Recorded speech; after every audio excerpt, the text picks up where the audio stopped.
A brand new pre-release for the 120 version of Minecraft could forever change the meta of 117 plus speedrunning. It's something highlighted in the article for the new pre-release, and Mojang referenced it as the loot table randomness sequence, and they even mentioned it earlier when talking about a new technical update, saying random sequences for loot tables are now deterministic. How will this impact the future of speedrunning? While you're here, make sure to subscribe to keep seeing more content like this. This is kind of usually where I put my subscribe percentage jump scare. And also follow my Twitch where I play and speedrun Minecraft, and join the Discord as well.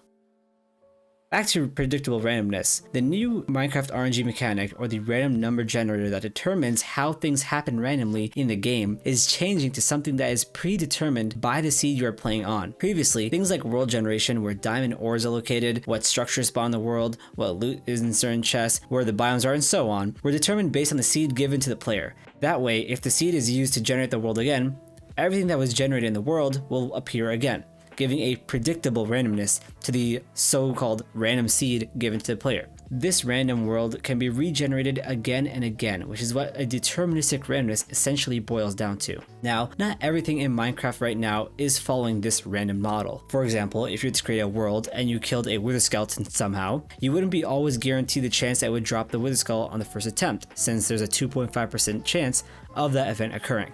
Another example, other than mob drops, would be piglin bartering, where if a player had the same world and they traded gold with a specific piglin, there would be most likely a different outcome each time for what they traded would be, since there's a random chance of piglin bartering for the different outcomes. So how does this new update change all of this? Well, now that loot tables also have a predictable randomness, each world seed creates a specific sequence of loot drops that will occur in each world every single time, consistently, which gives us a pseudo randomness for the drops that you get. The mob drops from mobs will appear to be random, just like how world generation appears to be randomly generated when you're playing Minecraft, but the seed for the world had already predicted what the drops were going to be way in advance. For example, Rayswork in one of his recent videos talked about the new 120 pre-release candidate, and also talked about the new randomness in Minecraft, and showed a seed where 6 wither skulls dropped in a row due to this RNG mechanic. And while this appears to be lucky, in the previous version of Minecraft, there was no predictable randomness for mob drops.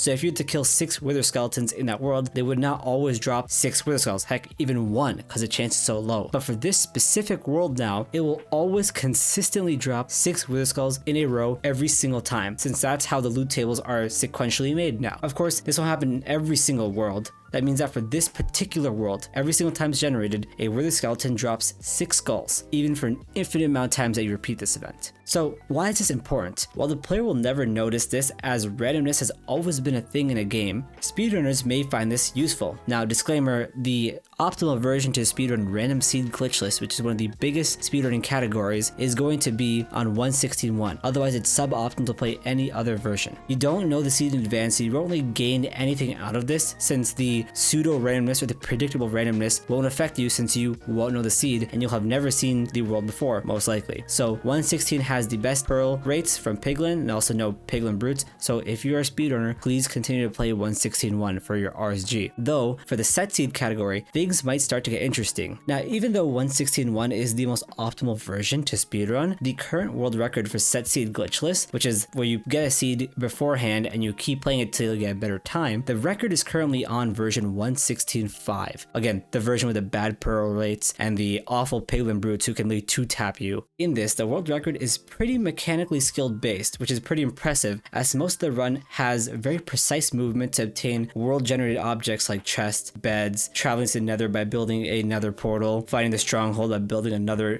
nether portal to get to the stronghold, and traversing the nether. And these things were generated beforehand with the predetermined random generated chance by the seed. So every single time this world is booted up again, every single world generated thing will have the same chance of occurring again. It happens every single time. Though the RNG chance in this world would be the dragon perching almost instantly when doing a diagonal perch, as shown here. So how can set seed glitchless get faster than this 147? There's a set seed glitchless theoretical run by a task done by Keima, which showcased a 1 in 135 barter chance to obtain strings and pearl in order to make it to the end and kill the dragon. This concept introduces ender pearls for traveling rather than tight maneuvering through the nether dimension. And as you can tell, you can travel much further in a much shorter span of time. So how can predictable randomness be used here? If a seed were to be found that has 1, a nether portal at the spawn with obby, an axe, and a flint and steel, and 2, it spawns in a bastion where you can get enough obby to get out of the nether dimension, as well as some gold where you can get a perfect amount of string for 4 beds, as well as ender pearls to help traverse the nether, which then lets you make a portal directly to the end portal room, and 3, the end portal frame are completely full, and 4, the dragon perches early. You can get an insane theoretical run that could be replicated over and over again for the pixel perfection and frame perfection to optimize the set seed glitches category. Though this luck does seem far-fetched, and it would take possibly billions if not trillions of seeds to sort through, but that does not mean it's impossible to sort through those seeds. Community members like Matthew Bolan, who have extensive knowledge about how seeds work in Minecraft, as well as Earthcomputer, who has worked with Matthew Bolan, could mean that the seed generated from Minecraft world is able to be reversed, which with some research could possibly lead to the ultimate category ending seed to be found. Already the set seed glitchless seeds are filtered through by the completely filled frame of early game things that you need, like a nether portal and a bunch of tools and obsidian. So if we can filter out now the randomness of mob drops due to knowing the seed, and if the randomness of the seed can be reversed to find exactly the sequential mob drop list, it could make the best seed ever seen for the set seed glitches category. Oh, hello, Editor Haroon here. While I'm editing this video, Matthew Bolan literally uploaded today about the new 120 loot system, and it's a pretty cool video that he literally talks about how the seed can be reversed to find certain things. He shows off a few worlds where like you get 32 ender pearls in a row and a whole bunch of other things, and as well as some code that was used that you can use to reverse the seed. Overall, it's really cool. Just want to shout out Matthew Bolan here. I promise I didn't steal the video. Please, I have a family to feed. See, I made a lot of edits. Please trust me, I did not steal this video, I promise. Another category that would benefit having the set loot table like this would be the set seed glitchless for kill all bosses, where a seed could be given that has 3 wood skulls dropping immediately, which completely eradicates the luck factor of actually getting a wither skeleton skull. Until then, only time can tell. This newfound ability to predict loot drops and sequences opens up a world of possibilities for optimized runs and groundbreaking strategies. If you watched the video to the end, make sure to subscribe for similar content in the future, as well as follow me on Twitch to watch some of my Minecraft speedrun attempts. Have a great day.